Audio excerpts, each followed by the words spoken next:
Graça e paz, irmãos. Amém. Eu quero convidar os irmãos para abrirem a Bíblia na segunda carta de Pedro, no capítulo 2. Desculpem, primeira carta de Pedro, capítulo 2. Vamos ler o que está escrito, versículos 9 e 10. Primeira carta de Pedro, capítulo 2, versículos 9 e 10. Aonde o apóstolo diz assim: e desculpe, meu querido, eu quero lhe pedir perdão. Eu não consigo me concentrar se tem música, me perdoe. Eu sei que a adoração é para Deus, só que quando vier pegar uma véia, você pergunta primeiro.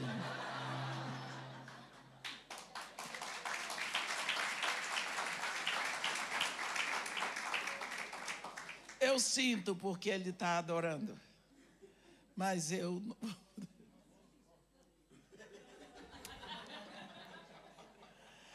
Primeira carta de Pedro, capítulo 2, versículo 9.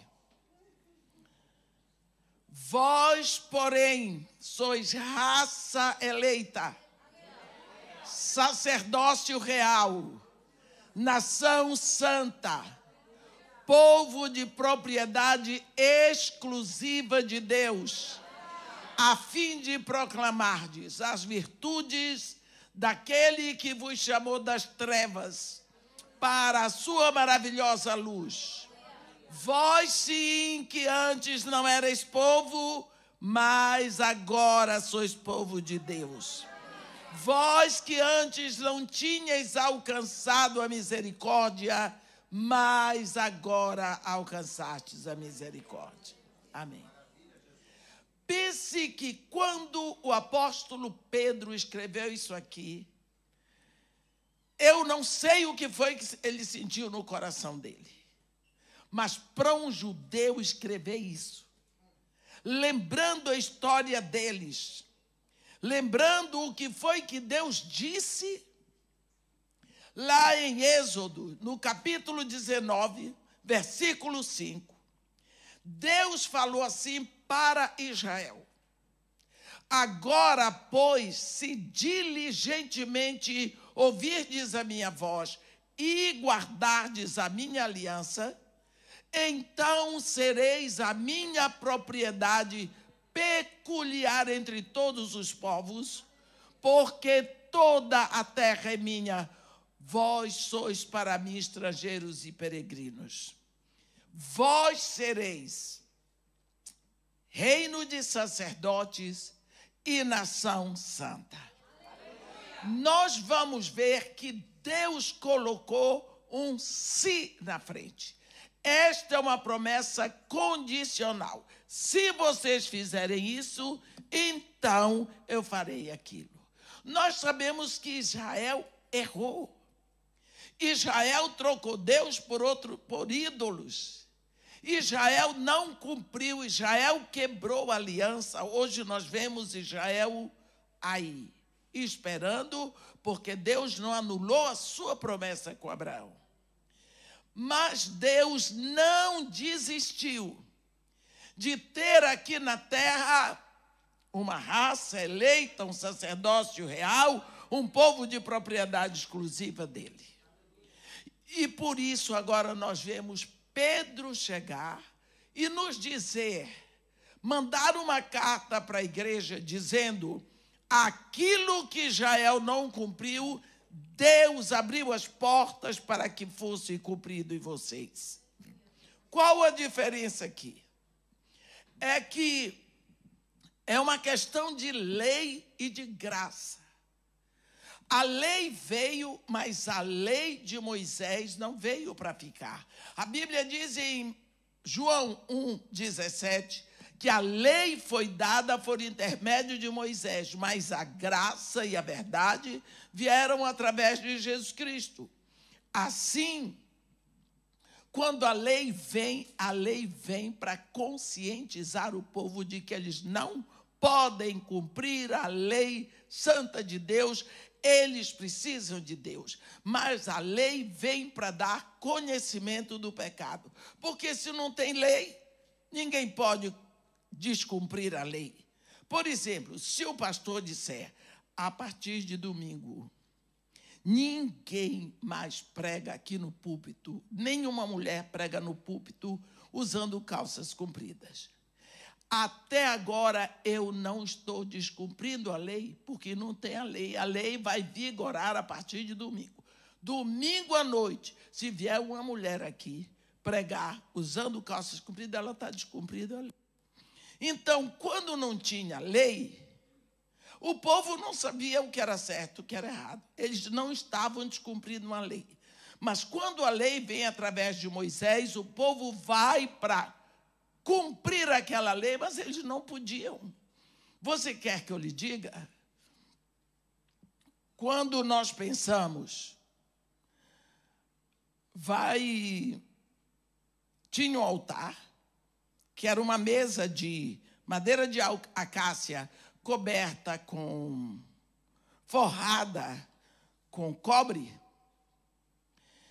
e em cada canto havia como se fosse um chifre, porque era para amarrar animal de 4 patas.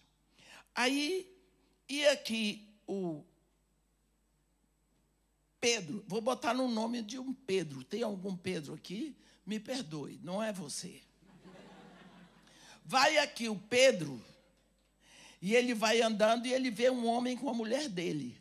Aí ele olha para a mulher do homem e começa a maquinar aqui, desejar a mulher do homem. E ele fica ali, vai atrás, aí chega uma coisa, pequei, eu não podia desejar a mulher do meu próximo. E aí, o que eu faço? Só tem um jeito. Salário do pecado é a morte.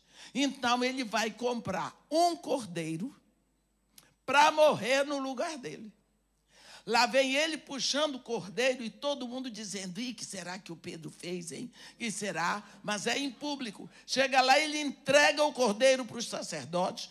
Os sacerdotes examinam o cordeiro para ver se o cordeiro preenche todos os requisitos exigidos por Deus.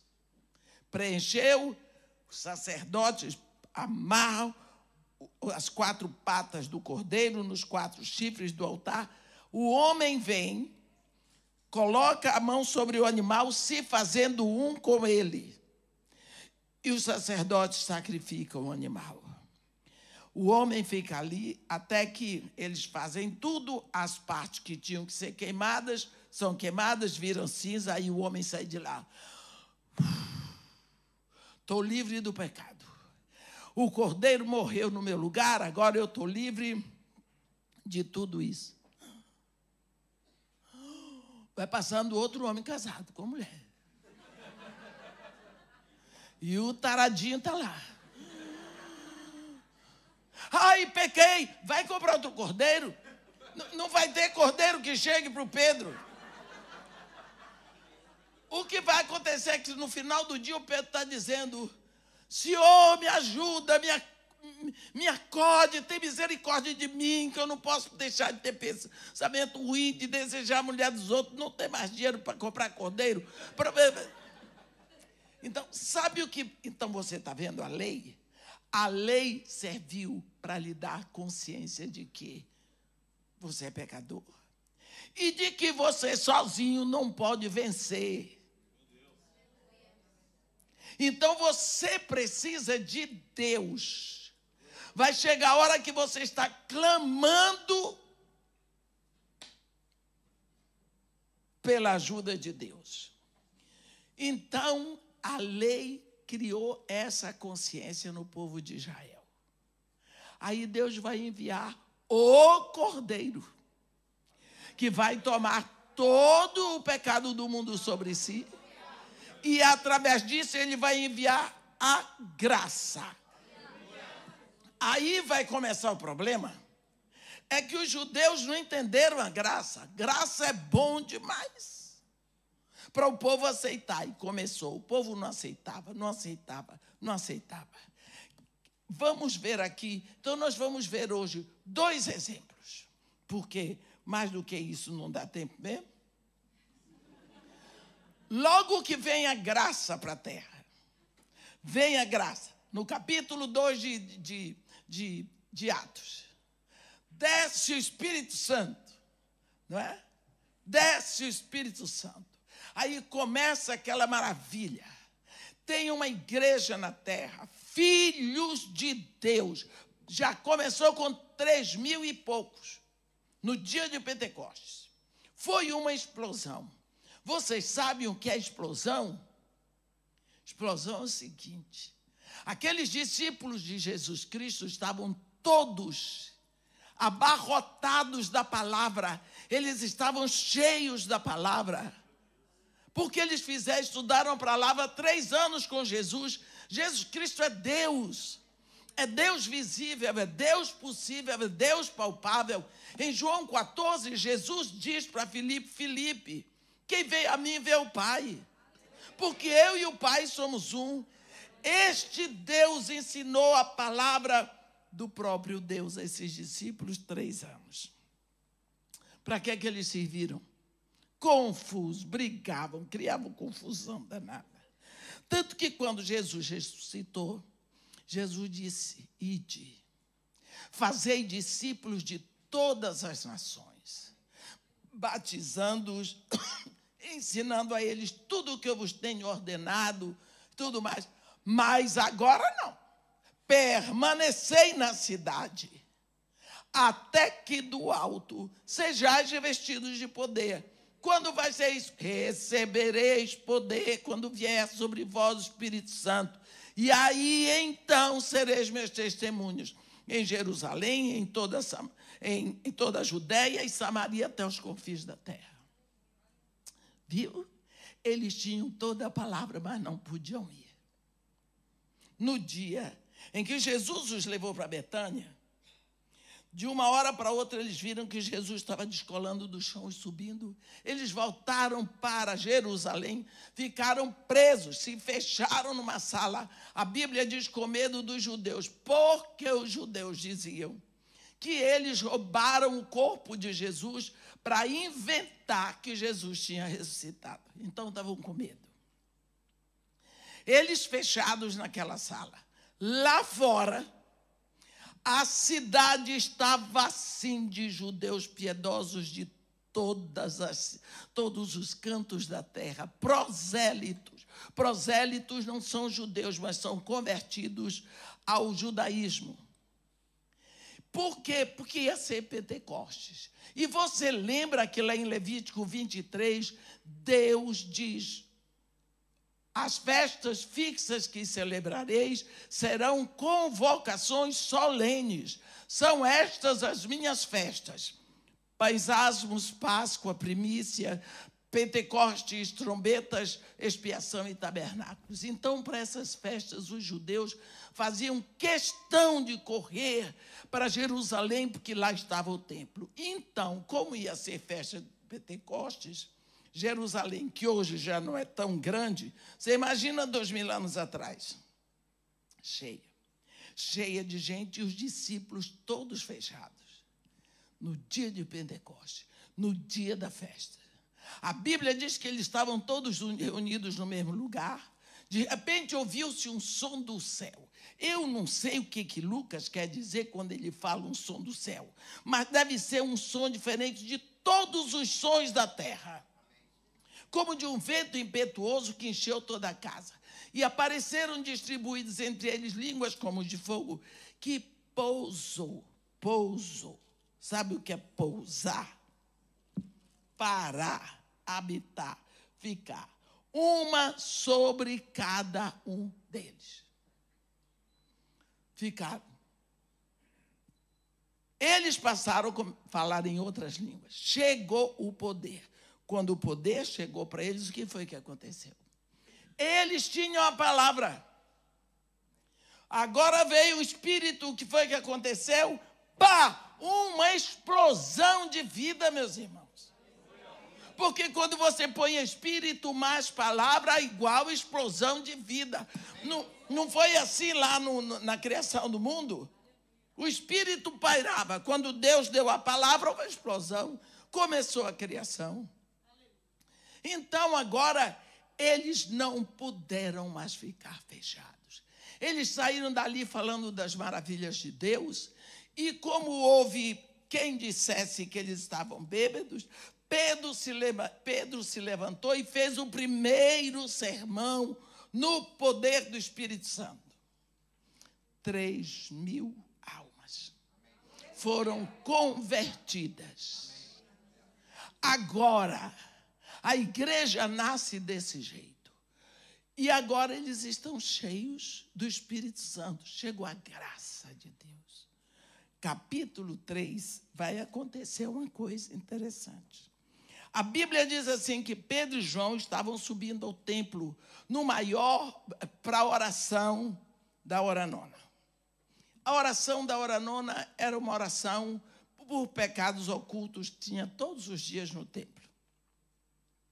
Olha, a Bíblia diz aqui, era levado diariamente um homem coxo de nascença para pedir esmola aos que entravam. Presta atenção. A Bíblia diz que este homem já estava por volta de 40 anos. Ele nasceu coxo, nasceu aleijado. Ele era levado diariamente. Todo mundo não ia diariamente. Uma vez, duas na semana, mas aquele ia 365 dias por ano. Aquele homem era posto na porta do templo chamada Formosa. Deixava ali. Quantas vezes Pedro e João já tinham passado por ele? E muitas vezes. Jesus passava por ali. Só que agora é a primeira vez que Pedro e João vão entrar, agora cheios do Espírito Santo, agora filhos de Deus. E quando eles vão subindo, que o homem faz assim, eles olham. Eu vou dizer para vocês, agora, o olhar deles é diferenciado. Porque agora eles têm a vida. Agora houve explosão de vida. Agora eles têm o Espírito. E quando eles olharam para aquele homem, eles viram o problema, eles viram a injustiça, eles viram o engano. Porque aquele homem era considerado maldito. Porque eles tinham um conhecimento assim, dos fariseus. A pessoa que nasce com defeito, ou ela pecou, ou seus pais pecaram antes dela nascer. Está vendo? Vocês se lembram? Eu vou dar um exemplo. Lá no capítulo 9 de João, Jesus ia passando com os seus discípulos e viram um cego de nascença. Os discípulos perguntaram para ele, mestre, quem pecou, este ou os seus pais, para que nascesse cego? Está vendo? Que discípulos. Eles não tiveram piedade daquele homem. Lançaram na cara do homem, ou você ou seus pais. Pecou, rapaz, você aí é cego. Discípulo de Jesus Cristo. Nós somos, viu? Aí Jesus Cristo, ninguém pecou, nem ele, nem seus pais, mas foi para que se manifestasse nele a glória de Deus. Olha o que eles pensavam. Se nasceu com defeito, e o pior é o seguinte, a pessoa que nascia com defeito, nascia maldito. Não podia entrar no templo. Não podia casar. Servia para pedir esmola. Aonde estava escrito isso? Na lei. Eu vou ler para vocês o que está escrito em Levítico 21, 18. Levítico 21, 18. Diz assim: pois nenhum homem em quem houver defeito se chegará, como um homem cego ou coxo, ou de rosto mutilado, ou desproporcionado, ou homem que tiver o pé quebrado, ou mão quebrada, ou corcovado, ou anão. Nada disso. Entendeu? Pela lei não podia. Isto é lei. Só que a lei já parou, o povo não notou. Chegou a graça. E agora esses dois judeus, Pedro e João, estão subindo. E vem lá um maldito que eles viram a vida toda. O homem já estava por volta de 40 anos. Quando eles vão subindo, o aleijado, e eles pararam. Olha para nós. Porque o homem já não olhava mais. Para quê? Para receber aquele olhar de desdém. Ele estava querendo, era uma granazinha. Ouro e prata nós não temos para te dar, mas o que eu tenho eu te dou. Em nome de Jesus Cristo, o Nazareno, anda. Pá! Pegou ele assim, ajudou a levantar o cabo, firmou nos pés. Deu um salto para dentro do templo. A Bíblia diz que ele saltava e gritava louvando a Deus. Pensa bem o que aconteceu. Graça! Graça! O que foi impedido pela lei é possível pela graça de Deus. Pela graça de Deus mediante o nome do seu Filho. Só mais um exemplo. Onde a graça vai entrar? Quando nós olhamos no capítulo 8 de Atos, nós vemos o ministério de Filipe, o ministério que estava arrebentando. Nós dizemos lá no Brasil, bombando, em Samaria. A Bíblia diz que estava um espetáculo, que o Filipe, descendo a cidade de Samaria, anunciava-lhes a Cristo. As multidões atendiam unânimes às coisas que Filipe dizia, ouvindo-as e vendo os sinais que ele operava, pois os espíritos imundos de muitos possessos saíam gritando em alta voz, e muitos paralíticos e coxos foram curados. E houve grande alegria naquela cidade. Pensa como estava aquela cidade de alegria, com tanta libertação. Nisso, vem um anjo do Senhor e diz para Filipe, Filipe, dispõe-te e vai para o lado do sul, no caminho que desce de Jerusalém para Gaza. Este se encontra vazio. Ele, sim, senhor. Foi, chegou lá, é aqui. Ficou observando, aí ele está vendo um poeirão lá, descendo. Vinha uma carruagem, devia ser uma carruagem belíssima. Quem estava dentro era o ministro da fazenda do reino da Etiópia. Ele era o responsável por toda a riqueza de Candace, rainha dos etíopes. A Bíblia diz, olha o que a Bíblia diz, que eu fico impressionada. Ele estava de volta, no versículo 28 de Atos 8, de volta, assentado no seu carro, lendo o profeta Isaías. Olha, ele tinha vindo de Jerusalém. Ele morava na Núbia, que é 2 dias da Núbia para Jerusalém, para ir, 2 dias para voltar, no sul do Egito. O que este homem foi fazer em Jerusalém? Sabe por quê? Vou lhe dizer por quê.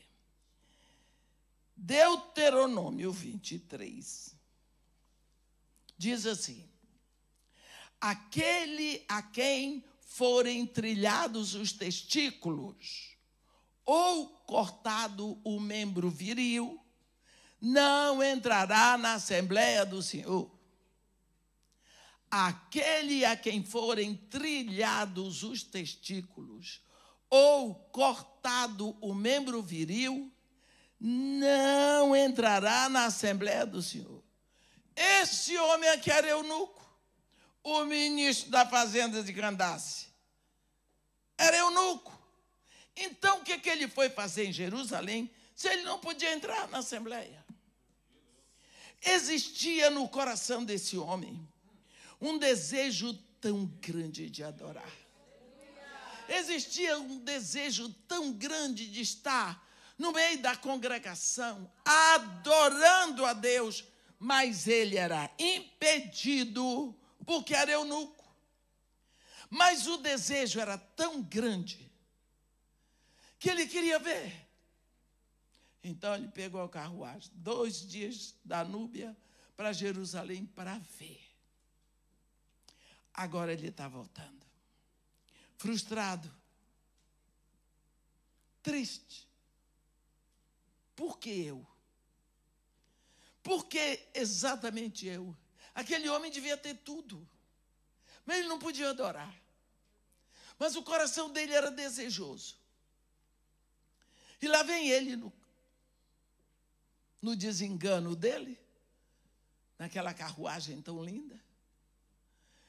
E aí o Espírito Santo disse para Filipe: Filipe, aproxima-te deste carro e acompanha-o.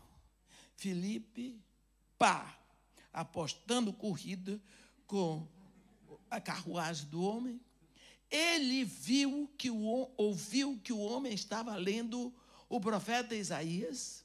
Ele era um discípulo amadurecido, descobriu que era o capítulo 53 e que estava falando de Jesus Cristo. Mas ele percebeu na voz daquele homem uma certa insegurança. Ele disse: compreendes o que vens lendo? O homem disse: como poderei compreender se alguém não me explicar? Seguramente Filipe disse: eu estou aqui. Ele mandou parar a carruagem, convidou Filipe, que se assentou ao lado dele. E tem aqui o versículo que eu amo. Então Filipe explicou, e começando por esta passagem da Escritura, anunciou-lhe a Jesus. Pegou em Isaías 53, o caba bom. Isso é coisa de evangelista, né? Pegou Isaías 53, Jesus no eunuco. Sabe por quê? O homem precisava de Jesus. Não era de blá, blá, blá. Não era de cultura. Né? Não era de palavras lindas. Não precisava de coach. Ele precisava de Jesus. Porque é só Jesus que salva. É só Jesus que salva. Na hora eles vão passando, e o etíope disse para Filipe: olha, aqui tem água. Eles viram um rio. Que importa que eu seja batizado? E Filipe disse para ele: é lícito sim, se tu crês de todo o coração. E ele disse: eu creio que Jesus Cristo é o Filho de Deus. Atos 8:37, ele fez a confissão pública dele. Desceu do carro, foi batizado por Filipe. Quando eles saíram, o Espírito Santo arrebatou Filipe, levou para Azoto. Quando o eunuco procurou, já era. E ele foi levando o evangelho para a África. Desse jeito. Pela lei, ele era impedido. Agora vem a graça.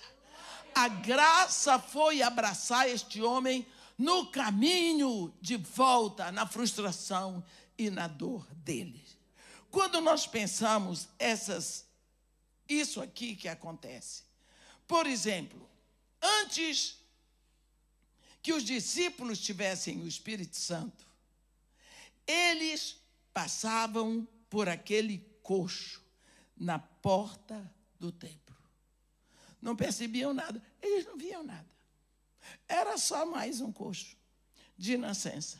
Maldito sim, qual é o problema? Mas agora, quando eles passam o gatilho da misericórdia, dispara no coração deles. E eles veem que eles são a solução. E a solução estava neles. Meus irmãos, se nós estamos no lugar e a nossa vida não faz diferença, nós precisamos parar e rever o que nós estamos fazendo. A nossa vida tem que fazer a diferença. Para começar, nós somos luz. Então, quantas vezes nós temos tantas desculpas? Não, mas eu não posso fazer nada disso, irmã. Eu não sei pregar o evangelho, não estudei teologia, eu não fiz faculdade, eu não sei falar, mas quando abre a boca para falar mal dos outros, fala que fala. Por que será que você pensa que o corpo de Cristo só tem boca? Primeira pregação que você faz é pelo seu exemplo. Às vezes você pensa que precisa ser muito culto para pregar a palavra. Deixa eu lhe contar uma coisa. Um dos ministérios mais tremendos que tem na Bíblia é o ministério de Pedro. Eu acho Pedro um espetáculo. Aquele homem, o ministério dele, ele recebeu as chaves do reino. Ele abriu no dia de Pentecoste o reino para os judeus em Jerusalém. No capítulo 8, ele vai e abre o reino para os samaritanos. No capítulo 10, ele abre o reino para os gentios. Depois não se ouve mais tanto falar em Pedro.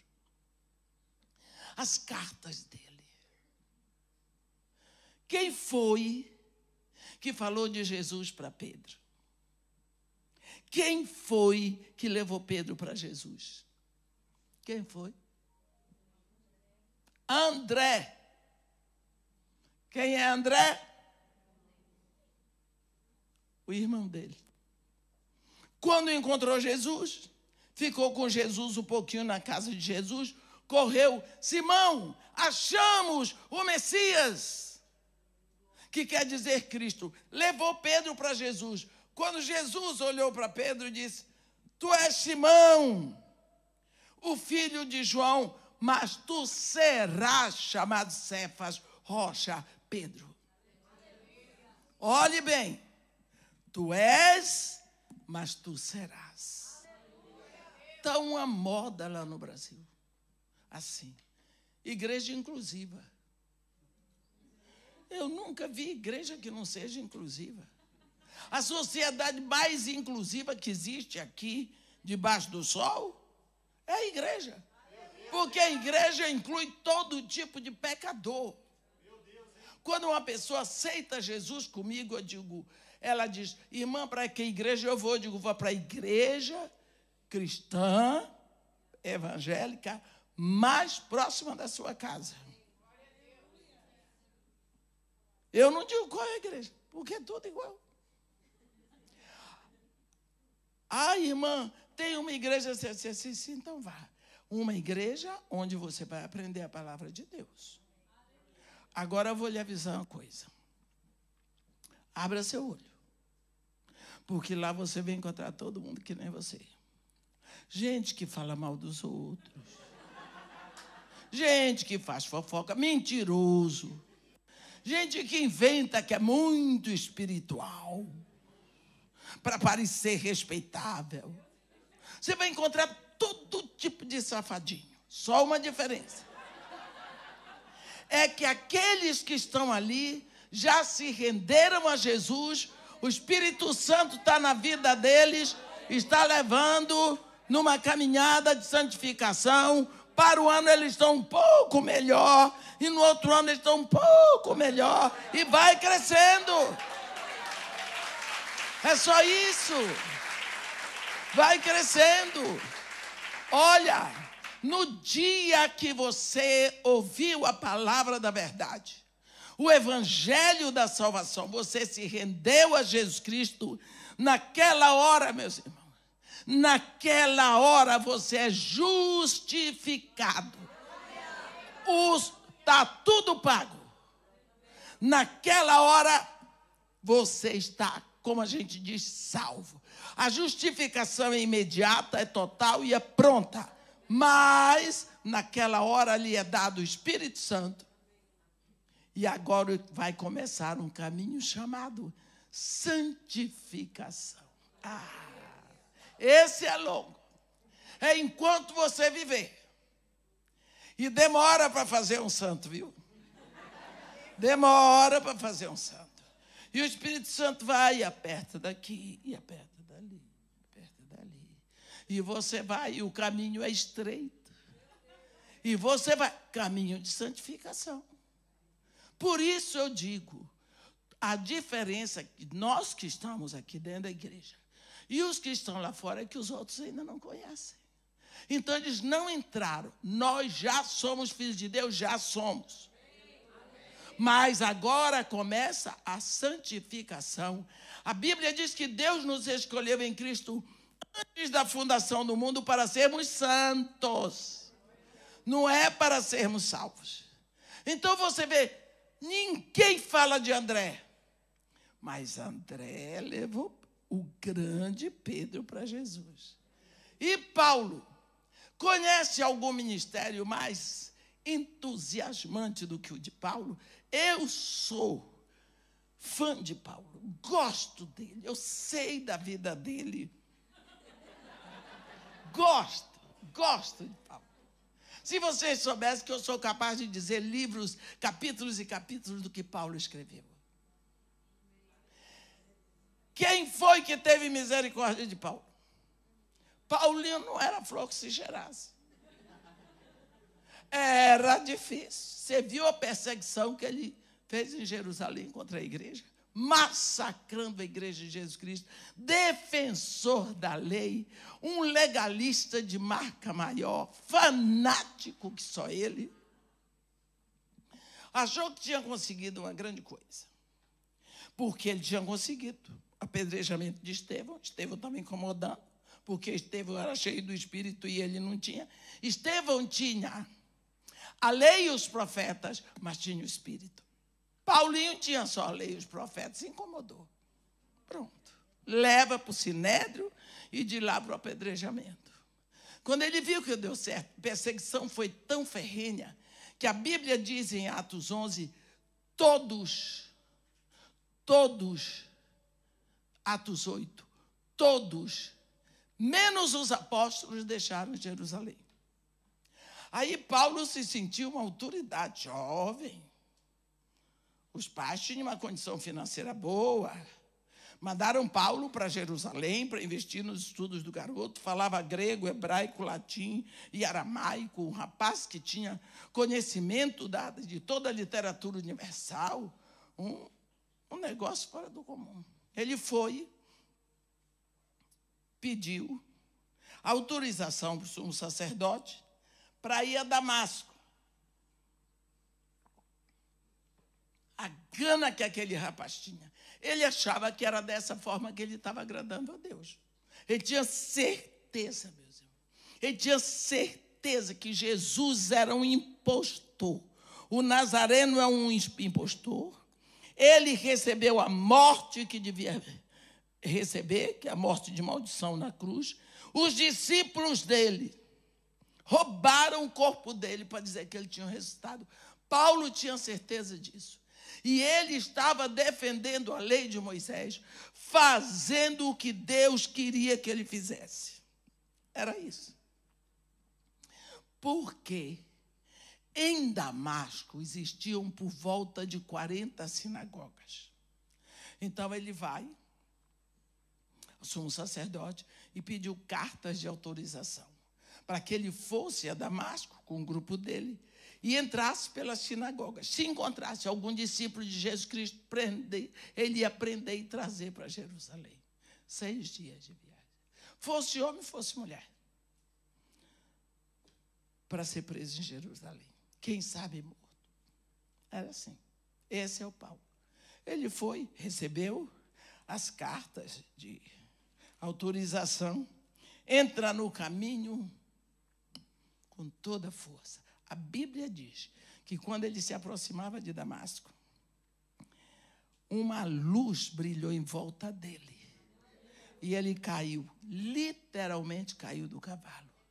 E ele ouviu uma voz: Saulo, Saulo, por que tu me persegues? Ele disse: quem és tu, Senhor? E Jesus: eu sou Jesus, o Nazareno a quem tu persegues. Porque o testemunho de Paulo é dado no capítulo 9, capítulo 22, capítulo 26. No capítulo 22, quando Paulo diz, ele diz: eu sou Jesus, o Nazareno, a quem tu persegues. Mas levanta-te e entra na cidade, onde te dirão o que deves fazer. Acabou. Paulo ficou ali no chão. Mas então, então ele ressuscitou. Porque ele está falando comigo. E se ele ressuscitou, nós crucificamos o Filho de Deus. E eu estou perseguindo os seus seguidores. E agora? Lá no chão. Fazer o quê? Voltar para Jerusalém? Não adiantava mais. Ir para Damasco? Fazer o quê? Mas Jesus disse: mas levanta-te e entra na cidade, onde te dirão o que te convém fazer. Ele, quando levantou dali, já estava cego. Foi levado pelos seus companheiros para Damasco. Foi lá para a casa de Judas, onde ele tinha que ficar. Jesus, agora, vai falar com um discípulo. Esse discípulo você só vai ouvir falar no testemunho de Paulo. Porque tem outro Ananias, mas é Ananias de Safira, é outra história, é lá no capítulo 5. Aí Jesus vem para Ananias e diz assim, no versículo 10 do capítulo 9 de Atos. Ora, havia em Damasco um discípulo chamado Ananias. O Senhor, Jesus, disse para ele numa visão: Ananias. Ele respondeu: eis-me aqui, Senhor. Dispõe-te e vai à rua que se chama Direita, e na casa de Judas procura por Saulo, apelidado de Tarso, porque ele está orando. E ele viu um homem chamado Ananias entrar e impor as mãos para que ele recupere a visão. Coitado de Ananias. Você pense que a igreja lá em Damasco estava toda de jejum e oração. Desculpe, sem menção minha. Na Bíblia não diz que estava de jejum e oração, sou eu que estou inventando.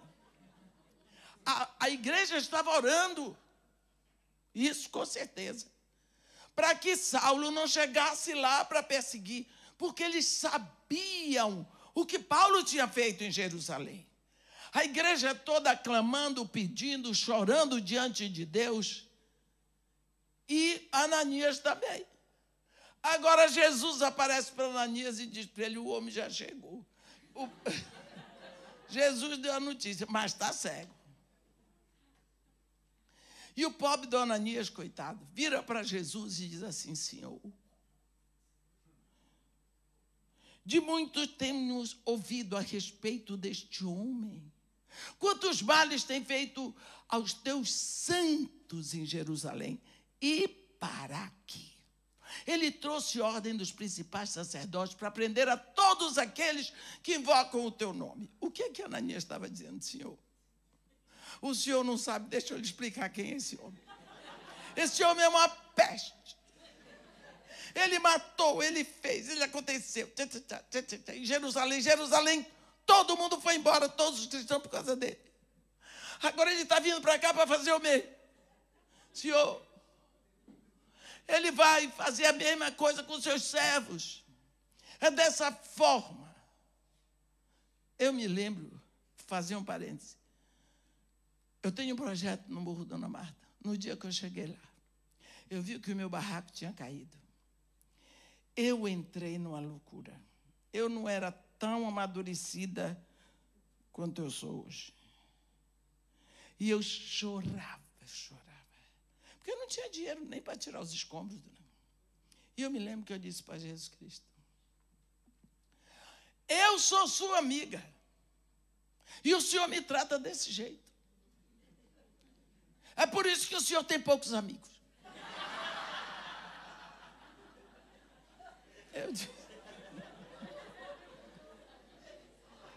Aí um dia eu fui no mesmo lugar e disse: o Senhor esquece esse negócio todinho. O Senhor esquece.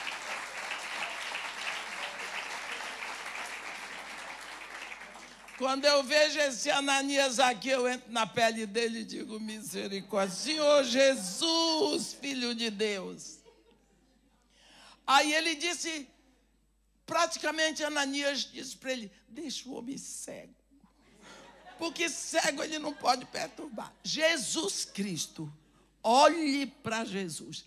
Ele fica ouvindo a charopada todinha do discípulo. E depois ele disse para ele assim: vai, porque este é para mim instrumento escolhido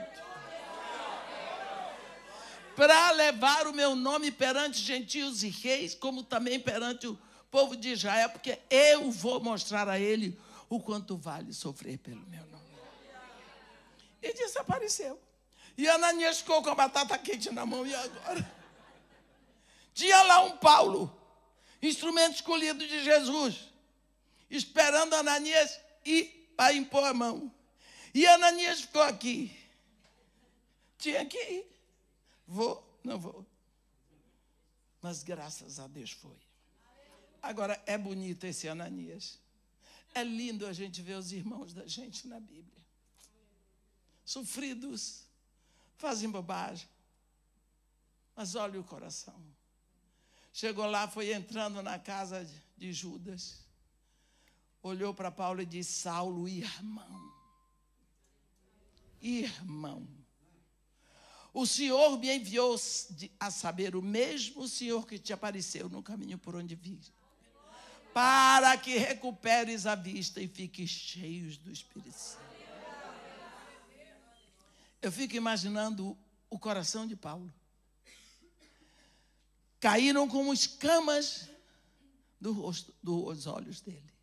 E o primeiro rosto que ele viu foi o rosto de alguém que foi ali para aprender. Foi batizado, recebeu o Espírito Santo, se alimentou, saiu para a sinagoga. Prender crente não, pregar que Jesus é o Filho de Deus. Está vendo? Essa é a loucura do Evangelho. Agora, quem é o grande apóstolo Paulo? Quem impôs as mãos nele? Ananias. Uma pessoa assim como eu, como você, como qualquer um de nós. É discípulo, é filho de Deus. É tudo a mesma coisa, não tem melhor, não tem pior. Também não tem pior, não. É tudo igual. Então, a graça já chegou. A graça de Deus está sobre nós. Por isso, aquilo que nós temos, nós podemos entregar. Nós precisamos saber que esta incumbência que Jesus Cristo deu a Ananias, Ele deu para todos nós que somos discípulos. Ide, fazei discípulos de todas as nações. Mas às vezes você fica que nem Ananias. Hein? Você se lembra de Jonas? Jonas não queria pregar para o pessoal de Nínive com medo que eles se arrependessem. Está vendo? Então, o comando que ele deu para Ananias é o mesmo que ele deu para você. Porque pode existir em sua volta alguns Paulos que estão cegos, precisando da sua misericórdia, precisando que você vá. Pode existir alguns Pedros, falastrões, agoniados, esperando que você o traga a Jesus Cristo. Mas uma coisa é certa: Você está vivo hoje. Você é a igreja de Jesus Cristo hoje. Você tem a graça de Deus. Você já está salvo pela graça de Deus mediante a fé em Jesus. Então, o que você tem que fazer para fazer agora? No tempo de Paulo ele fez tudo, no tempo de Pedro ele fez tudo, e esse é o seu tempo. Esse é o meu tempo. Portanto, meus irmãos, vamos levantar firme, porque nós temos um processo para resolver aqui na terra onde nós estamos. Amém? Amém. Que Deus nos abençoe e nos guarde. Que faça resplandecer seu rosto sobre nós. E tenha misericórdia de todos nós. Amém.